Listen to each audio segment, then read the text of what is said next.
2023 के विधानसभा चुनाव बहुत नज़दीक हैं। 17 नवंबर को देश में सबसे बड़ा लोकतंत्र का त्यौहार मनाया जाएगा।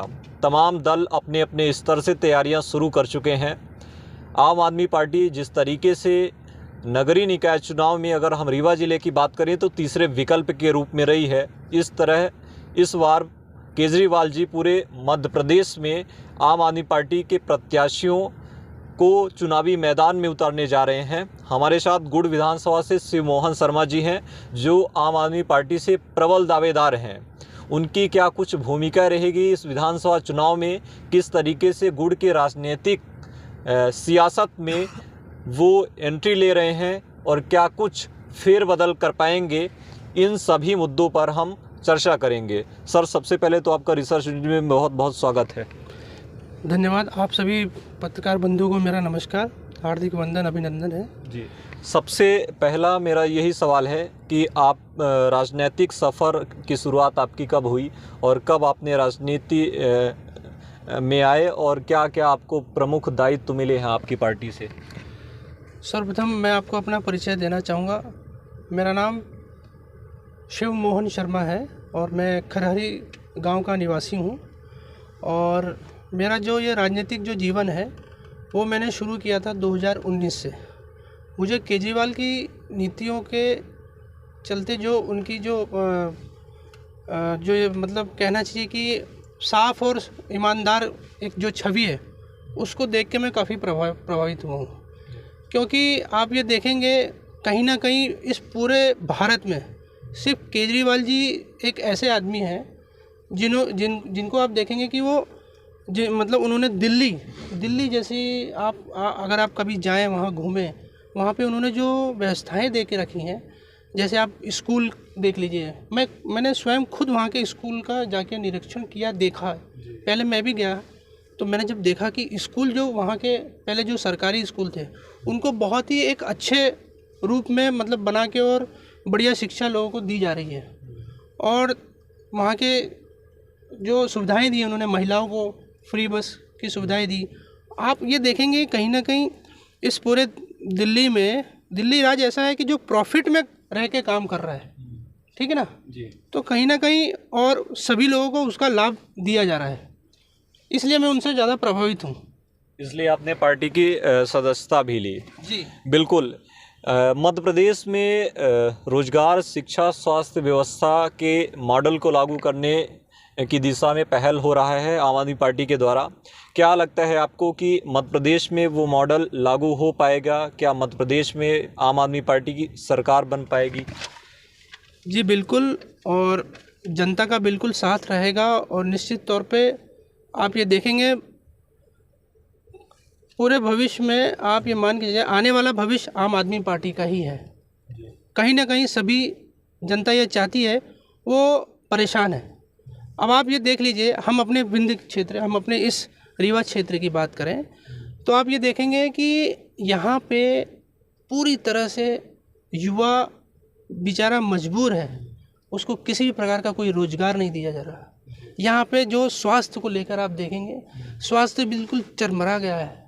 यहाँ आप स्वयं देखेंगे कि हर व्यक्ति अगर उसको गंभीर बीमारी हो जाती है तो वो सीधा दूसरे राज्य में जाके अपना इलाज के लिए जाता है, दर बदर भटकता है।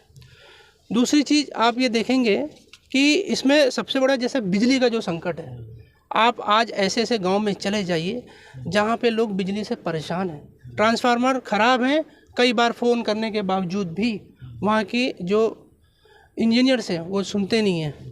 तो सबसे बड़ी समस्याएं जो ये दी गई हैं।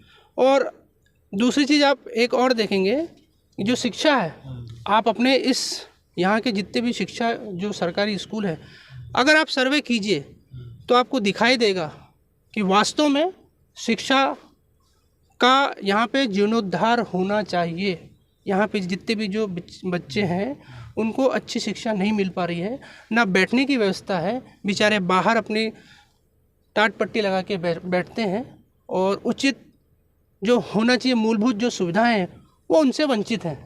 बिल्कुल, आपने बता दिया कि जो विकास के मॉडल होने चाहिए, विकास की जो नींव होनी चाहिए वो रोजगार, शिक्षा, स्वास्थ्य व्यवस्था से संभव है।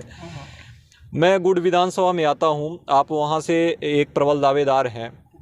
गुड़ की क्या स्थिति देखते हैं इन सभी मामलों में जिन पर आपने अभी चर्चा की है, और क्या आपके पास क्या विजन है कि और बेहतर बनाया जा सकता है अपने विधानसभा क्षेत्र को?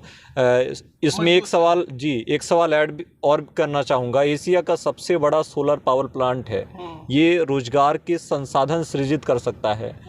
अपने यहाँ टनल भी है अपने ही विधानसभा में, ये गर्व की बात है। लेकिन इस विकास को जो रोजगार के संसाधन सृजित करने की पहल थी, उस पहल में कितना हम खरे उतर पाए हैं? सर, सर्वप्रथम तो मैं आपको एक चीज़ ये बता दूं, जनता का आशीर्वाद रहेगा और हम जीत के आएंगे तो सर्वप्रथम मेरा पहले साल में यहाँ पे उद्योग धंधे स्थापित करना है, चाहे वो लघु हो या और किसी सेक्टर के हों, चाहे वो फार्मास्यूटिकल्स हो या एफएमसीजी कंपनियाँ हो या इंडस्ट्री जो अपने जो टूल्स होते हैं, है ना, उससे रिलेटेड हो। इन पर विशेष रूप से फोकस किया जाएगा। और सर्वप्रथम एक पहला काम ये होगा कि पूरे एशिया में आप देखेंगे सोलर प्लांट अपना काफ़ी फेमस है। मैं ये चाहूँगा हम जीत के आएंगे, सर्वप्रथम हम 75% अपने यहीं के लोकल जो व्यक्ति हैं उनको रोज़गार दिया जाएगा। उनको रोज़गार मिलेगा तो जनता के लिए काफ़ी अच्छा रहेगा, क्योंकि यहाँ पे आप देखेंगे उस सोलर प्लांट में पूरे सभी बाहर के व्यक्ति हैं और यहाँ का जो अपना जो युवा है वो कहीं ना कहीं बेरोजगार है और अपनी मजबूर के लिए वो कहीं ना कहीं भटक रहा है। आप लगातार गुड़ विधानसभा में आप हैं, जनसंपर्क में हैं, इस बार क्या समीकरण बनते हुए दिख रहे हैं आपको? सर्वप्रथम तो यही है कि केजरीवाल जी जब यहाँ पे आए थे रीवा में, तो उन्होंने अपनी गारंटियाँ दे के गई थी। और मैं आपको ये बता दूं कि केजरीवाल जी जो बोलते हैं वो निश्चित तौर पे करते हैं, वो किसी प्रकार का छलावा नहीं करते हैं। और उसका साक्षात उदाहरण आप ये देखिए, दिल्ली है, पंजाब है, आप ये देखिए कुछ तो है केजरीवाल में बात, नहीं तो आज पूरे भारत देश के लोग उसके पीछे लगे हुए हैं।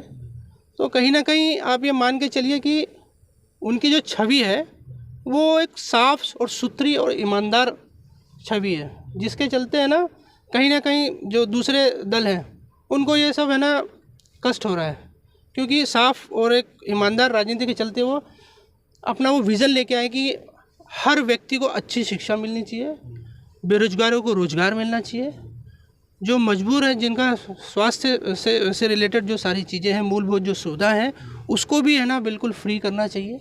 ये उनका सबसे बड़ा मेन विज़न है। लगातार ये देखा जा रहा है कि जो भी इस दिशा में प्रयासरत हैं, जो भी इस मॉडल को लागू कर रहे हैं, आपके मनीष सिसोदिया जी की बात कर ली जाए जो केंद्र में रहकर नेतृत्व कर रहे हैं, उनको तोड़ने का एक तरीके से प्रयास है, ये आम आदमी पार्टी का आरोप है।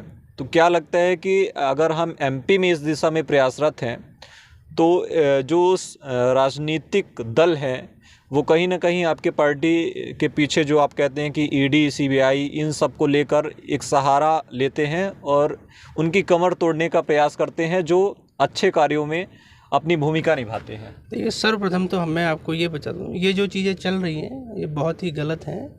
आप ये देखिए कि जो सत्येंद्र जैन जी थे, उन्होंने एक मोहल्ला क्लिनिक चालू किया था जो हर थोड़ी थोड़ी दूरी में लोगों को उचित सुविधाएं जो है ना स्वास्थ्य से लेकर दी जा रही थी। तो ये उन लोगों को रास नहीं आया। भैया आप ये देखिए कि कोई आदमी अगर इतना अच्छा काम कर रहा है तो उसको सपोर्ट करना चाहिए। इसी तरह से आप मनीष सिसोदिया जी को देखेंगे, उन्होंने स्कूल की व्यवस्था को कितना अच्छा बना के रखा कि जो आप ये देखिए कि सरकारी स्कूल को इतना अच्छा मॉडल हाईटेक बनाया कि वहाँ के आप जो प्राइवेट में जो बच्चे पढ़ रहे थे अब वो सरकारी स्कूल में अपना एडमिशन लेके पढ़ रहे हैं। तो ये जो आदमी अगर अच्छा कर रहा है और उनको परेशान करके अंदर करना, ये लोग ऐसे थे जो एक सच्चे सिपाही की तरह देशभक्ति कर रहे थे। पर मुझे लगता है कि ऐसा नहीं करना चाहिए। ये कहीं ना कहीं आदमी को अपने उस पार्टी को कमज़ोर करने के लिए ये षड्यंत्र किया गया है और जनता भी देख रही है, समझ रही है। समय आएगा और उनको मौका मिलेगा। आपके विज़न में क्या ये भी शामिल है, क्योंकि लगातार अगर हम रीवा की बात करें, ये रीवा ज़िले के सभी विधानसभाओं की बात करें, जो युवाओं में नशे का ग्राफ है वो तेज़ी के साथ बढ़ा है, और जो भी प्रशासन मुस्तैद है इस नशे की कमर को तोड़ने के लिए, वो इस बात को वाकई में मानते हैं। लगातार आप खबरों अखबारों के माध्यम से ये देखते होंगे कि इतने पेटी नशीली कप सिरप पकड़ी गई। जी। इन सब परिस्थितियों के बीच युवा नशे के दलदल में है, उनको बाहर निकालने के लिए आपके पास क्या विचार? बहुत अच्छी बात कही है। सर्वप्रथम मैं आपको इसमें पहले ये बता दूं, मेरे जितने भी युवा साथी, मेरे भाई बंधु, मेरी बहनें जो भी हैं, मैं आपको एक चीज़ बताऊं, अगर उनको रोज़गार दिया जाएगा, उनको अगर बिज़ी कर दिया जाएगा, वो प्रॉपर वे में अपना काम करेंगे, रोज़गार मिलेगा, तो मुझे नहीं लगता कि वो है ना इस कुकृत्य में अपना समय बर्बाद करेंगे। अगर उनको रोज़गार दिया जाए, सुबह से वो जाएं ऑफिस, शाम को लौट के आएँ, वो समय अपना डेवलपमेंट का रहेगा, ना कि क्यों अभी आप देखिए वो खाली है, तो खाली है, उनके पास कुछ है नहीं, तो इसलिए वो सबसे ज़्यादा क्या है कि खाली दिमाग शैतान का। अगर उनको रोज़गार दे दिया जाएगा तो वो डेवलप होंगे, आगे बढ़ेंगे, उन्नति करेंगे। तो मुझे ऐसा नहीं लगता, हम आएंगे तो सर्वप्रथम रोज़गार के संसाधन खोलेंगे, जिससे युवाओं को, यहाँ के जो लोकल युवा है उनको रोज़गार दिएगा, तो मुझे नहीं लगता कि फिर वो इस नशीले कार्यक्रम में रहेंगे। तो अगला सवाल ये है मेरा कि आप गुड़ के लोगों के पास बीच जा रहे हैं, जी। आपको गुड़ के लोग क्यों समर्थन करेंगे? क्या आपने उनके बीच किया है, या फिर क्या उनके बीच नई सोच लेके आप गए हैं कि वो आपका सपोर्ट और समर्थन करेंगे? क्या लगता है आपको? देखिए, मैं आपको सर्वप्रथम ये बता दूं, मैं दिल का बहुत साफ नेचर हूं, और मुझे मतलब आप ये मान के चलिए कि मैंने अपने जीवन में, मेरा कुछ एक विज़न है, क्योंकि ये मेरी मातृभूमि है, मेरा जन्मभूमि है, तो मुझे इससे बड़ा लगाव है और मुझे बड़ा दुख होता है। क्यों? क्योंकि मैं आपको एक चीज़ कहूँ कि कहीं ना कहीं यहाँ का जो युवा है वो बाहर तो चला जाता है, पर आप ये मान के चलिए कि जब उनके माता पिता यहाँ पे रह रहे हैं, यहाँ के जितने युवा सब बाहर हैं, ठीक है, कहीं ना कहीं आप ये मान के चलिए कि मुझे ऐसा लगता है कि 75% युवा बाहर हैं, और वो बाहर जब चले जाते हैं तो वो अपनी बीवी बच्चों के साथ वहाँ सेटल हो जाते हैं, फिर उसके बाद वो यहाँ आने की सोचते भी नहीं। क्यों? क्योंकि यहाँ पे कोई डेवलपमेंट नहीं है, यहाँ पे रोज़गार नहीं है, और जब उनको पता चलता है कि घर का कोई एक्सपायर हो जाता है, ठीक है ना, तो ये एक बड़ा सोचने वाली बात है। बड़े मतलब मुझे देख के और सुन के बड़ा वैसा लगता है, उनको आने में काफ़ी समय लग जाता है, ठीक है ना। तो मैं ये चाहता हूँ कि मेरे जितने भी युवा हैं वो सब यहाँ पे अपने परिवार कुटुंब के साथ रहें, जीवन यापन करें, सुखमय जीवन जिए, और अपने परिवार कुटुंब के साथ रहने से मुझे नहीं लगता, अगर हम ऐसी सुविधाएं देंगे वो किसको अच्छी नहीं लगेंगी, सबको अच्छी लगेंगी। आज आप हैं, आज आपके भी बच्चे होंगे, आप भी ये चाहेंगे कि अगर यहाँ पे रोज़गार साधन नहीं है तो निश्चित रूप से आप उनको अपने बाहर किसी और राज्य में भेजेंगे पढ़ाई लिखाई के लिए। तो ये मेरा सबसे बड़ा मेन विज़न है कि मुझे यहाँ की जो स्थिति है उसको सुधारना है। तो एक आप ये सोचिए कि मध्य प्रदेश में सिर्फ क्या 4 बड़े ज़िले हैं, इंदौर, भोपाल, जबलपुर, ग्वालियर। आज इंदौर सबसे ज़्यादा टॉप में क्यों है? कि वहाँ पे है ना ऐसी इंडस्ट्रियाँ खोल के रखी हैं कि बाहर के लोग वहाँ पे आके बस रहे हैं। तो क्या हमारा रीवा इसमें क्यों पीछे है? क्योंकि यहाँ के जितने भी नेता हैं उन्होंने इस पर बिल्कुल भी ध्यान नहीं दिया। मैं ऐसा चाहता हूँ कि कुछ यहाँ पे अलग हो और वो पूरे इंडिया में नाम चले। भाई किसी को तो पहल करनी पड़ेगी। बिल्कुल।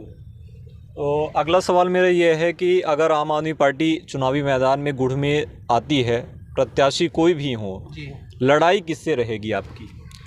कई दल हैं। देखिए, लड़ाई तो स्वाभाविक 2 ही पार्टियां हैं, कांग्रेस और बीजेपी, और जनता ये समझ चुकी है। और ये जो तीसरा विकल्प आम आदमी पार्टी है, और अरविंद केजरीवाल जी जो यहाँ रीवा में आए थे, भगवंत मान जी आए हुए थे, तो उन्होंने अपनी गारंटी दी है। और मैं आपको ये बता दूं कि केजरीवाल जी जो बोलते हैं वो करके दिखाते हैं। उसका साक्षात उदाहरण आप स्वयं दिल्ली और पंजाब में देख लीजिए। बड़ी साफ स्वच्छ राजनीति है। किसी प्रकार से कोई भी छलावा नहीं है, जो बोलेंगे वो करके दिखाएंगे। इस बार कार्यकर्ता आपके ये आश्वस्त रहे हैं कि इस बार आप टिकट लाएंगे और गुड़ विधानसभा में चुनावी मैदान में दिखेंगे? मेरे सभी कार्यकर्ता मेरे भाई बंधु हैं और वो सभी सपोर्ट करेंगे, क्योंकि उन सभी को इस क्षेत्र में एक अलग जगाना है, एक नया कुछ करना है। तो मेरे सभी जितने भी कार्यकर्ता हैं वो फुल सपोर्ट करेंगे और जनता के बीच में जा के घर घर तक डोर टू डोर सभी लोगों को केजरीवाल की गारंटी को बताएंगे। बहुत बहुत धन्यवाद आपका। तो ये थे हमारे साथ शिव मोहन शर्मा जी, जिन्होंने जो आम आदमी पार्टी की नीति है, जो आम आदमी पार्टी की रीति है, उस पर उन्होंने प्रमुखता से अपनी बात रखी है। उन्होंने कहा है कि अगर हमें मौका मिलता है तो हम शिक्षा, स्वास्थ्य, रोजगार, जो विकास की नींव होती है, इससे विकास की गति को बढ़ाया जा सकता है, उसको आधार बनाकर हम क्षेत्र की जनता के पास जाएंगे और गुड़ में शिक्षा के एक नए मॉडल को हम लागू करेंगे। जिस तरीके से दिल्ली और पंजाब में आम आदमी पार्टी का शीर्ष नेतृत्व उस मॉडल को लागू करने में, शिक्षा व्यवस्था को दुरुस्त बनाने में प्रयासरत है, उसी तरीके से हमारा भी गुड़ में ये प्रयास रहेगा। उन्होंने एशिया के सबसे बड़े सोलर पावर प्लांट की भी बात की कि स्थानीय लोगों को रोज़गार मिलना चाहिए, लेकिन उन्होंने किसी पर आरोप प्रत्यारोप की राजनीति से अपने को इतर रखा है। और वो अगर आम आदमी पार्टी के प्रत्याशी के तौर में गुड़ विधानसभा में आते हैं तो सियासत किस करवट लेगी, यह देखना महत्वपूर्ण है। इंतज़ार है अभी आम आदमी पार्टी की अगली लिस्ट का। तो लगातार रिसर्च न्यूज़ के साथ बने रहिए। तब तक के लिए धन्यवाद, नमस्कार।